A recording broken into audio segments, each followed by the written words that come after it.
what inspired you to come start this farm communities? Yes, I was preaching to the youth 10 years before in Vallavidhyanagar, Gujarat. And after a few years, what I realized is that out of hundreds of youth we preach to, very, very few of them are going to become brahmacharis and going to practice Krishna consciousness nicely.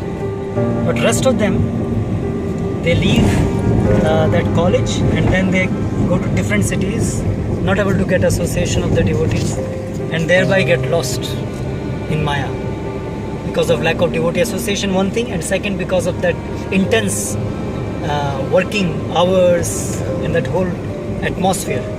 So therefore I was wondering that Chaitanya Mahaprabhu has predicted that Prithvitya Chaitanagaradi Gram Sarvatra Prachar Hoiga Mora Naam. So how is it going to really happen? What is the blueprint for that? Where now we stand, we see very few people are joining full time. Full time they are in service of Krishna. But what about rest of them? Is it going to be like that only? Then how is the whole world is going to become Krishna conscious? So I could see there is a big gap in between. So what is the blueprint to reach that point what Chaitanya predicted? So then I inquired His Holiness Bhakti Vikas Swami Maharaj. Then he said that according to his understanding, to what Srila Prabhupada has instructed, if these farms become successful, then people in mass will come to Krishna consciousness. This was the first time I was hearing about this farm movement. Though I had read Prabhupada books to some extent, but I could not, it didn't click at that time. But after Guru Maharaj told me, then I studied more in detail, and then Maharaj referred me to one of the disciples of Srila Prabhupada, his Tejas Prabhu.